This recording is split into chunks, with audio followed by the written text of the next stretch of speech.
Hi అండి, welcome to Annapurni talks. ఇవాళ వీడియోలో వంకాయ రోటి పచ్చడి. వంకాయ కర్రీ ఎంత ఇష్టమో పచ్చడి కూడా అంత ఇష్టం కదా చాలామందికి.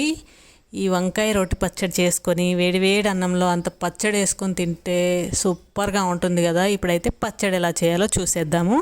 ఈ పచ్చడి కోసం తెల్లయి ఇలాంటి పొడి వంకాయలు దొరికితే తీసుకోండి, లేకపోతే మీకు నచ్చిన వంకాయలు తీసుకోండి. కాకపోతే ఈ పచ్చడి ఈ వంకాయలతో చేస్తేనే టేస్ట్ అనేది బాగుంటుంది.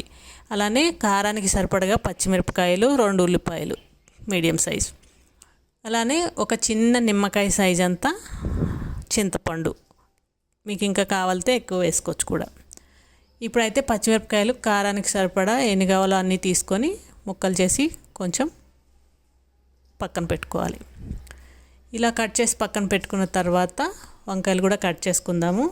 ఈ పచ్చడిలో కొంచెం పచ్చిమిరపకాయలు ఎక్కువ వేసుకుంటేనే బాగుంటుంది, స్పైసీగా ఉంటేనే బాగుంటుంది అనమాట. సాల్ట్ వాటర్ రెడీ చేసేసుకుని చక్కగా ఈ వంకాయలన్నీ కట్ చేసుకొని దాంట్లో వేసేసుకుంటే ముక్కలు అనేవి నల్లబడకుండా ఉంటాయి. అందరికీ తెలిసిందే కదా. ఇప్పుడు ఈ వంకాయలు కట్ చేసుకొని వేసుకున్న తర్వాత మనం ఉల్లిపాయ ముక్కలు కూడా చిన్న చిన్నవి కాకుండా ఓ మాదిరిగా మీడియం సైజులో కట్ చేసుకొని పక్కన పెట్టుకోవాలి. మనం రోట్లో వేసుకొని దంచినప్పుడు బాగుంటాయి తినడానికి. ఇప్పుడైతే స్టవ్ ఆన్ చేసి ప్యాన్ పెట్టుకొని కొంచెం ఆయిల్ వేసుకున్న తర్వాత పచ్చిమిరపకాయ ముక్కలు అన్నీ వేసుకొని మంచిగా ఫ్రై చేసుకోవాలి.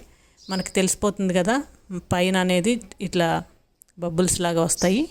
అలా అయ్యేంత వరకు ఫ్రై చేసుకొని ప్లేట్లోకి తీసుకొని పక్కన పెట్టుకున్న తర్వాత ముందుగానే కట్ చేసి పెట్టుకున్న వంకాయ ముక్కల్ని అదే ఆయిల్లో వేసుకొని దాని పైనుంచి కొంచెం రాళ్ళు ఉప్పు వేసుకొని కలుపుకుంటూ ఫ్రై చేసుకోవాలి. వెంటనే మూత పెడితే వాటర్ వచ్చేసి మొత్తం కూడా ఇట్లా అయిపోతుంది.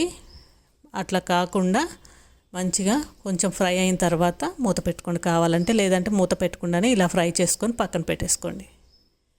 ఇప్పుడైతే రోట్లో మనం ముందుగా ఫ్రై చేసుకున్న పచ్చిమిరపకాయ ముక్కలు వేసుకొని అదే రోట్లో చింతపండు కూడా వేసేసుకొని కొంచెం రాళ్ళుప్పు వేసుకొని ఇవన్నీ కూడా మంచిగా ముక్క చెక్కలాగా దంచుకోవాలి. ఇలా దంచుకున్న తర్వాత దీంట్లో ఒక వెల్లుల్లిపాయ మొత్తం కూడా ఒలిసేసి వేసాను. అలానే ఒక 1/2 చెంచా జీలకర్ర, కొంచెం కరివేపాకు వేసుకొని పచ్చివి వేసుకొని మంచిగా వీటిని కూడా నలక్కొట్టాలి. అంతే తప్ప మెత్తగా చేయకూడదు. ఇలా నలక్కొట్టిన తర్వాత మనం ఫ్రై చేసుకున్న వంకాయ ముక్కల్ని వేసుకోవాలి. ఈ వంకాయ ముక్కలు వేసుకొని పొలవమని దంచేసుకోకుండా జస్ట్ మెల్లగా దంచుకుంటే అక్కడక్కడ ముక్కలు కనిపిస్తూ ఉంటే బాగుంటాయి. ఈ వంకాయ చాలా సాఫ్ట్గా ఉంటుంది కాబట్టి గబగబా దంచేస్తే మెత్తటి పేస్ట్ లాగా అయిపోయి టేస్ట్ బాగోదు. కాబట్టి స్లోగా దంచుకోవాలి. ఇలా దంచుకున్న తర్వాత మనం ముందుగానే కట్ చేసుకుని పెట్టుకున్నాం కదా ఉల్లిపాయ ముక్కలు, లాస్ట్లో అవి వేసుకోవాలి. ఇవి వేసుకున్న తర్వాత ఒక గుప్పెడు కొత్తిమీర కూడా వేసుకొని ఈ ఉల్లిపాయల్లో కొత్తిమీరలో ఉన్న జ్యూసు బయటకు వచ్చేలాగా వాటిని నలక్కొట్టాలి. అంతే తప్ప మెత్తగా చేయకూడదు.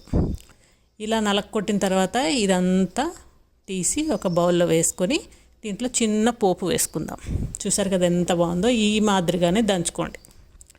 ఇప్పుడు కొంచెం పోపు వేస్తున్నాను.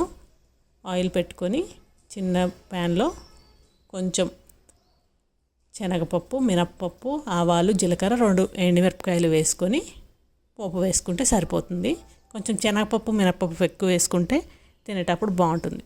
చాలా టేస్టీగా ఉండే ఈ వంకాయ పచ్చడిని అందరూ ట్రై చేయండి. సూపర్ టేస్టీగా ఉంటుంది.